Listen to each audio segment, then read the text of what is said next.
Good morning, Morai Rabotai, Beruchim Abayim. We're continuing on Masechet Makkot, and we're on the Yud Gimel Amud Bet, 21 lines down from the top of the Amud. Rabbi Akiva, my Tama. Today's Amud is being learned as a schut for the Neshama V'Ester Bat Naftali Tzvi Levi, and also as a schut for Yehuda ben Asher and Anael bat Zipporah. Yimalal Hashem et kol mishalot libam letova be'ezrat Hashem. Amen. This Amud is also dedicated for Refuah Shelema of Mordechai Afshin ben Shoshana Shahnaz, also for Refuah Shelema of Farshid ben Fereshte. They should have Refuah Shelema be'ezrat Hashem. Amen. This Amud is specifically sponsored for Refuah Shelema of Rachel Simcha bat Nahid. They should have a full recovery, Refuah Shelema. Amen. This month's learning of the community has been sponsored by Dayan family, by Cohen family, and by Shei family. It should be an ultimate zchut for all of their families. Yimaleh Hashem kol mishalot libam. Amen. Okay, so we spoke about the general three-way machloket Tanaim when it comes to what lavim of the Torah get malkut and which ones don't. Our Mishnah, the Gemara said, is authored by Rabbi Akiva.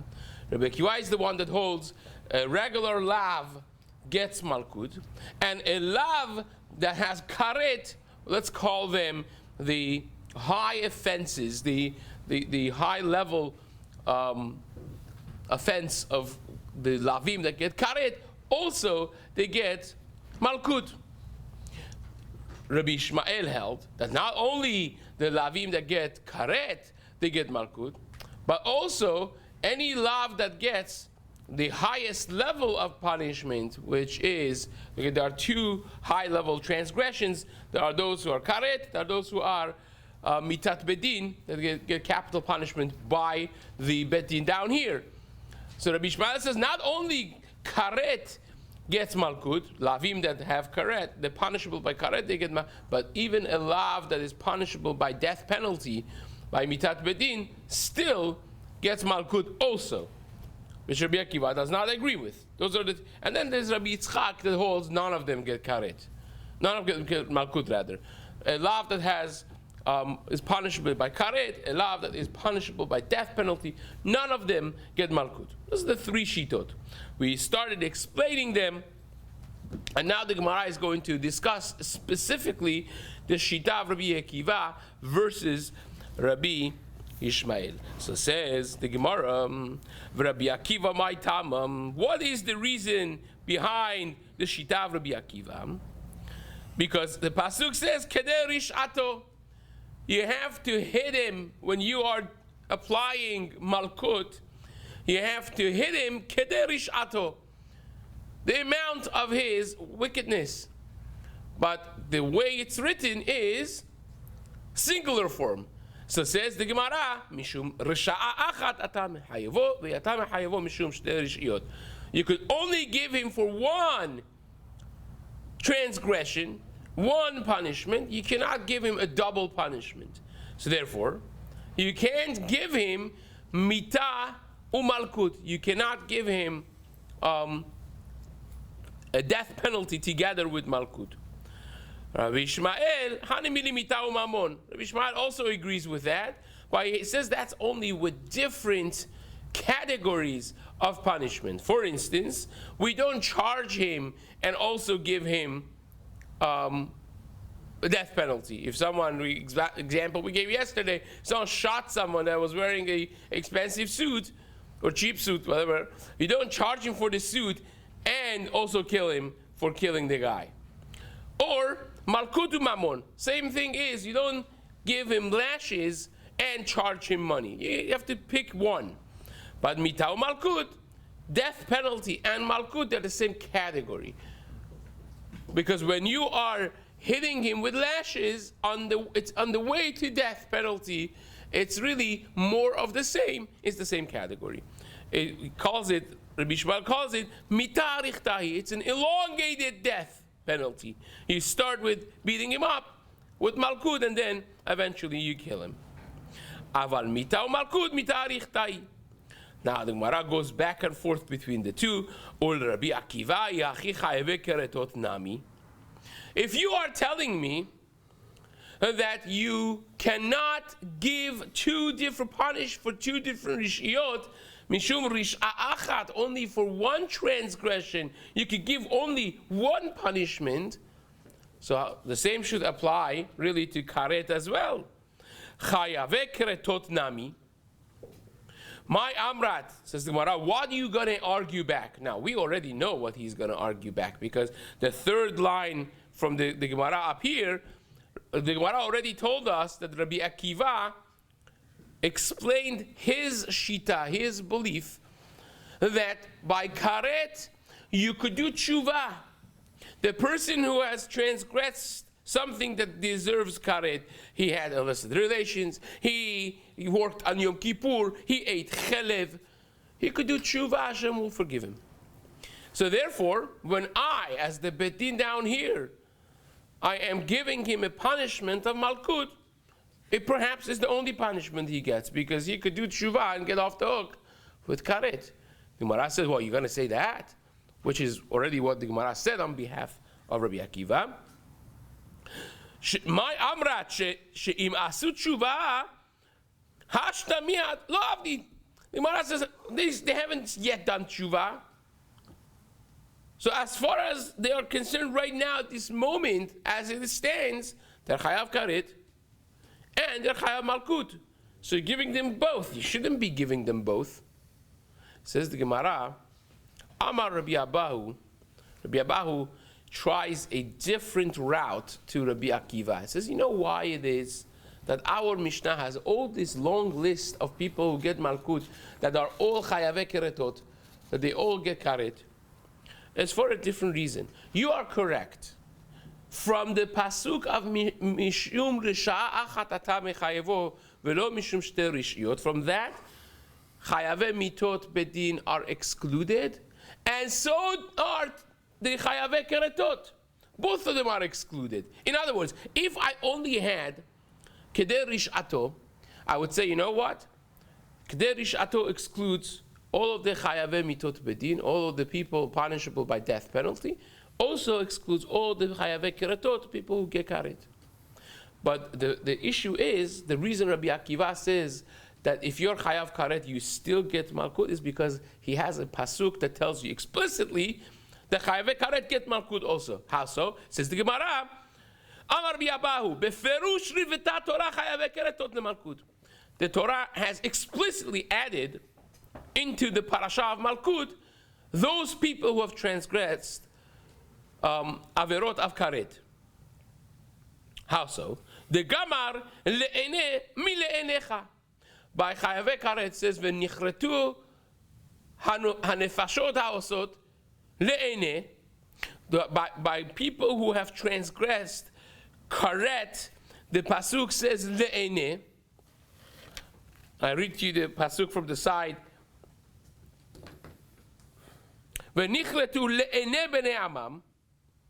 They should get karet, they should be cut off le'ene, in front of, in the eyes of all of their people, their nation. And by chayave malkut, it says something very similar. It says le'enecha, v'nikla achicha le'enecha. It says, im lo tishmor לעשות את כל דברי התורה הזאת, הכתובים בספר הזה, ליראה את השם הנכבד והנורא הזה, השם אלוקיך, והפלא השם את מכותך ואת מכות זרעך, מכות גדולות ונאמנות. Wait 1 second. I'm reading the wrong pasuk in the side. Sorry, מלעיניך is pasuk hey over here. 40 יכנו לא יוסיף, פן יוסיף להכות על אלה מכה רבה. He's talking about the 40, which means 39 lashes that he gets, v'nikla achicha le'enecha, and your brother who gets this lashes will be nikla, will go down, will be kal le'enecha, in front of you, in your eyes. It's the exact same thing. Le'ene le'enecha.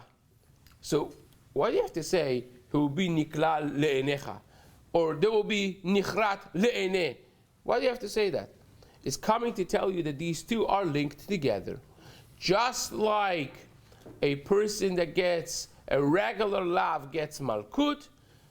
The indication, the indicative of malkut is the word le'enecha, and therefore when it says le'ene by karet, is coming to explicitly add that don't you think that just because you get karet in the eyes of Hashem, you're going to be off the hook from malkut. You will be absorbing the 39 lashes as well.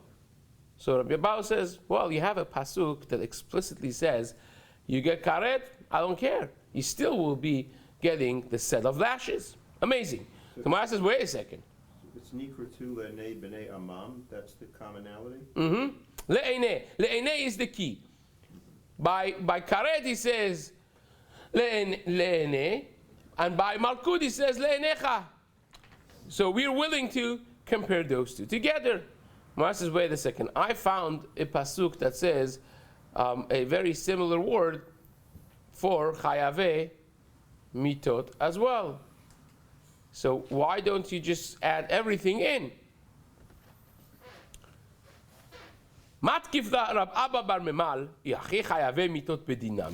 Even the death penalty guys, still they should be added to malkut. Why? Because I found a me'enecha or me'ene also over there. Because it says, let us learn it. Nigmerem me'ene mi le'enecha. We should learn the word me'ene because it says over there by chayave mitot bedin. Right? We're talking about people who we got to put to death. And it says me'ene ha'eda. So says the Gemara, no, you can't do that. Now the Gemara argues for this a few back and forths. Gemara first pushes back. It says, no, you can't do it. Danin le'ene mi le'enecha. Gemara says it's very similar. Le'ene, le'enecha is the same thing. It just has a chaf at the end extra.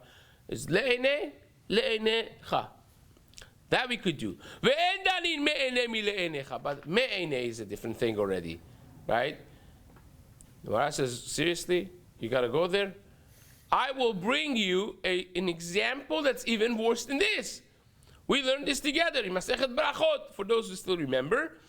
Umay nafkamina, who cares about the little difference over there? V'ha Tana de Rabbi Shlomo. We learned, Tana de Rabbi Shlomo, this is talking about the case that the Kohen checks the house which has perhaps a nega sarat, and says the Gemara, V'shava kohen uba kohen. Twice that the pasuk speaks about the kohen coming into the house. One time is mentioned uba kohen, and the other time it says v'shava kohen. But both of them, they mean the same thing. They mean that the kohen is going into the house. Now the fact that the word, one of them is v'shav, which is return. The other one is uba, which is comes, completely different verbiage, and still Rabbi Shlomo says that is a gezerah shava. So why can't you do what me'eneh to le'enecha? Is that different? So says the Gemara, Zui shiva, zui bia. The Bet Midrash of Rabbi Shlomo learned these as a gezerah shava together. That's first of all. So first of all, says the Gemara, don't be so nitpicking on the details of me'ene, le'enecha. It's the same word. Why can't you just learn gezerah shava? A. B. Ve'od ligmor me'ene mi le'enecha. He says, you bothered really that much? So let's do it in the two-step way. Me'ene is very similar to le'ene. It's the same, just like le'ene and le'enecha, the last word is different. Here, the first word is different, but it's the same exact thing. Me'ene ha'eda or le'ene b'nei amam. And we already have learned me'ene from le'enecha, right? Imagine, again, let me put this in perspective. No, it shouldn't be just a word salad. Le'enecha is by malkut. Le'ene is by karet. And we said, okay, you have gezerah shava, anything that gets karet also gets malkut. because we were able to connect karet with malkut, because this says le'ene, this says le'enecha. I says, wait a second, the death penalty guys also have me'ene. So learn me'ene from le'enecha, to say that even chayavek mitot bedin should get malkut. And if you don't want to do this at once, so do it in 2 steps. Me'ene, which is said by death penalty, is almost exactly the same as le'ene, which is said by karet. So learn that from this, and this already is learned from this. So connect them, right? A equals B equals C, and that's amazing. Then you'll know by extension that chayaveh mitot bedin also should get malkut. Really, I believe you should be able to learn them directly from each other, because it's not that different. It's not, certainly not worse than what the Gemara says from Veshav HaKohen, Uba HaKohen, which is completely different words. And still Rabbi Ishmael learned them as Gezerah Shava because they mean the same thing. Here should not be, and even if you don't like that, so learn A from B, and B already is learned from C, and you should be good to go. That's the question of the Gemara. Can't you only use a pasuk once to derive something? No, not because Gezerah Shava is the same thing. And again, we didn't use yet the one that's written by Chayaveh mitot bedin, by the death penalty, right? Now, this, what would that give you? If they are learned from that, then forget about kedei rish'a achat. Even though that normally speaking we would not apply 2 different punishments, over here the pasuk is telling you, even though that you get death penalty, you still get malkut. Even though that you get karet, you still get malkut. It will be ribetat Torah beferush, as the Gemara says. The Torah is adding this explicitly, that you have an additional punishment of lashes, of malkut. So that's the question of the Gemara. It says, why can't you just learn it from there? So says the Gemara, Kibla mineh Rab Shmuel bar Rabbi Yitzchak. Now Rashi has 2 ways of learning this. Kibla mineh, in first Pshat Rashi says, he accepted it. He said, fine, it's a good pushback. I'm going to tell you a different answer. Or in second Pshat Rashi says, Kibla mineh, that he accepted Rab Shmuel bar Rav Yitzchak. This is a answer, a response that he had accepted to this very pushback. So you're saying this whole Gezerah Shava thing, I will have a pushback on this pushback. I'll answer it. So says the Gemara, Kedei rish'ato mishum rish'a achad, the last narrow line, ata mechayevo, ve'i ata mechayevo meshem shte rish'yot. When we say kedei rish'a achad, ata mechayevo, that means by malkut it says explicitly that you bring the guy to bedin and you hit him. And the verbiage, the wording of the pasuk says exactly what types of things get malkut. This is, after all, the pasuk that talks about giving malkut to people. So if you read the pasuk carefully, it itself entails inside of it what types of transgressions get malkut, which ones don't. It says kedei rish'ato, you give him kedei rish'ato, and the drasha is kedei rish'a achat ata mechayevo. You, the bedin, could give him only 1 punishment. You can't, you, as the bedin, cannot give him 2. But if he has 1 which is up in the hands of Hashem, that's not you doing anything. That's off your duty, so to speak. The Torah is saying, I want you to give him 1 punishment. So if he gets karet in the night, that's by me, no. That's in the hands of HaKadosh Baruch Hu. So Rabbi Akiva will tell you, no, you missed the ball. You missed the whole thing. The reason that Chayaveh Karet, they get Malkut, and Chayaveh Mitot Bedin don't get Malkut, yes, you could say Me'eneh le'enecha from now until tomorrow. But the reason for the Karet getting Malkut and Mitat Bedin not, the difference is because Ata Mechayevo, you as the Bedin could only give 1. So therefore, a person that has a death penalty, which is going to be carried out by Bedin, you cannot give him a second punishment.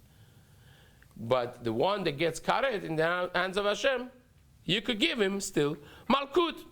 We're talking about a punishment punishable by the Bedin. We're not talking about karet or any sort of punishment bidei shamayim. Rabbi Yishmael said that. Rabbi Yishmael would tell you, again, this is the same thing. I'm not even giving him two different nishal, right? Fine. So Rava Amar, Rava says a different answer.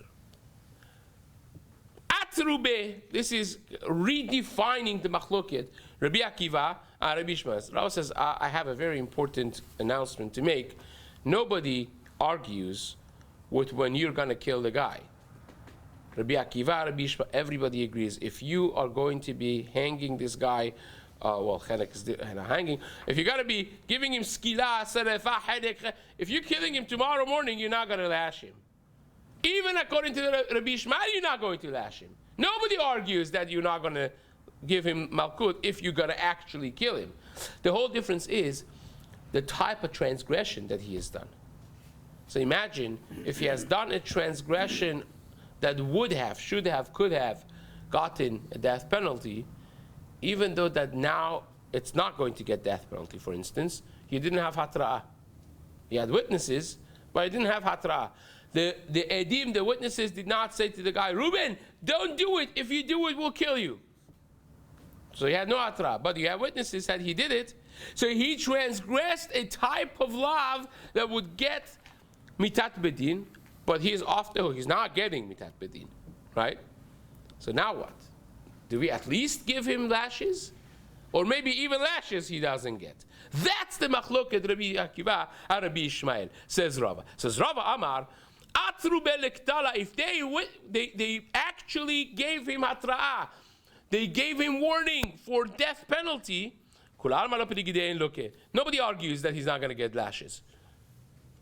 He's going to get killed and get lashes? No, nobody argues with that you don't get lashes and also get killed. Even Rabbi Yishmael doesn't say that. Ki pligi, the machloket is the atrube le malkut. If they gave him hatra only for malkut, they said don't do it. If you do it, you'll get malkut. Right? So says the Gemara, Rabbi Yishmael savar, Rabbi Yishmael holds, lav shenita lazharat mitat bedin lokin alav. He holds that if you did something, transgress something that has azharat mitat bedin, that has a lav in the Torah that will be punishable by death penalty, you still will get a minimum punishment of malkut on that lav. Rabbi Akiva says, no, that's a higher level of existence, right? It's a different plane of punishment. It's a plane of punishment that only gets a death penalty, but it will never coexist with the punishment of malkut. Lav shenitan lazharat mitat bedin en lokin alav, says Rabbi Akiva, you will not get malkut on that type of lav.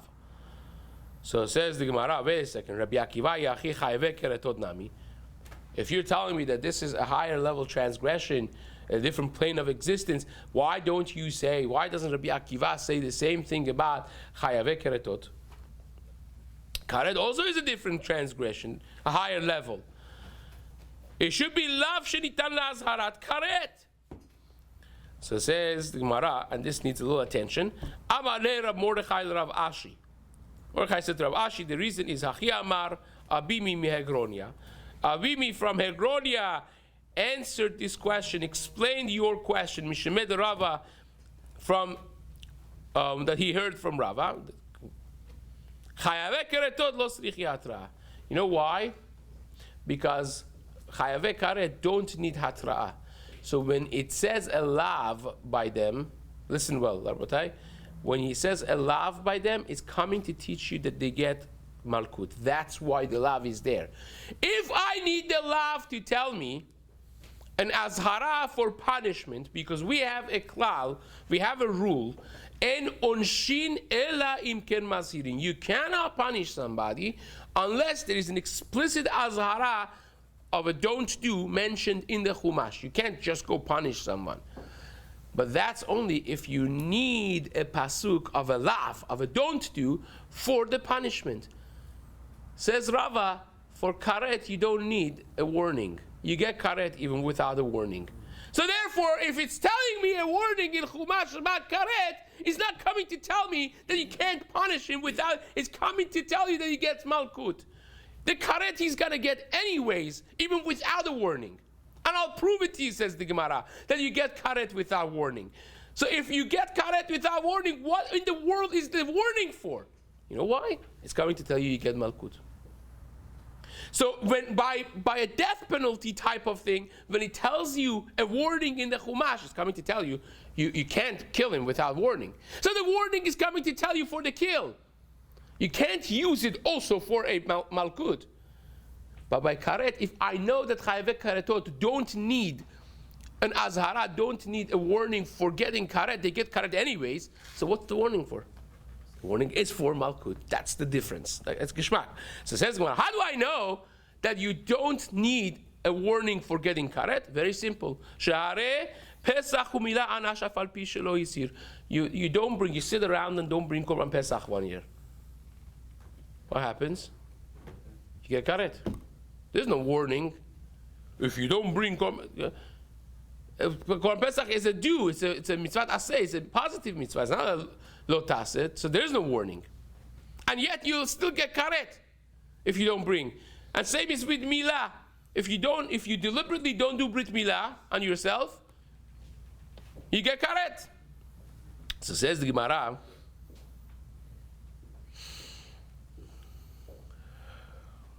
Let's see 2 more lines. V'dilma azhara lekorban. Maybe the azhara is coming to tell you that if you transgress this, you're going to be bringing korban. And it has actually a very good raya because Pesach and Milah are the 2 things that you get karet, but you don't have to bring korban chatat for it. Usually when you transgress a lav that gets karet, you have to bring korban chatat. For instance, if you come home and you're hungry and you see some nice fatty stuff there that your wife has been cleaning the meat and put the whole pile of fat there and make shish kebab from the fat and you eat it, gishmak. And your wife comes home and says, which one did you eat? Says, the one on the right. Says, Hashem yirachem kapara, you ate chelev. Right? So what you have to bring? You have to bring korban chatat. Right? Every karet you're over, you have to be, but by Pesach you don't have to be in korban chatat. By Milah you have. So he says, well, maybe the azhara is not coming to tell you give him lashes. Maybe the azhara is coming to tell you if you transgress this, you bring korban. And it's very gishmak because the 2 that don't get azhara, they're the ones that don't have korban chatat. Gishmak. So says the Gemara, v'dilma azhara le korban. They are Pesach u'Milah. They let bo azhara lo mighty korban. They are the 2 exact exceptions that don't have korban. The Gemara says, "Hatam lo haynu tama ela mishum the itkish kol haTorah kula la'avodat kol chavim." The reason you bring or you don't bring korban is because there is an explicit hekesh. There is a comparison in the pasuk that compares things that you have to bring korban for to the mother of all of the averot that you bring korban for is avodah zarah. If you do avodah zarah b'shogeg, by mistake, like the Gemara had the example, this guy saw an avodah zarah and he wanted to show and manifest his hate. He took a rock and he threw at this avodah zarah. He came to Bet Midrash. He was so proud of himself. He said, so how did it look like? It looked like it was Marcolis. The way you do avodah zarah Marcolis is you throw a rock at it, right? So that is doing avodah zarah b'shogeg. Do avodah zarah b'shogeg. So by avodah zarah, what's the essence of the mitzvah? Don't do avodah zarah. You have to stay away.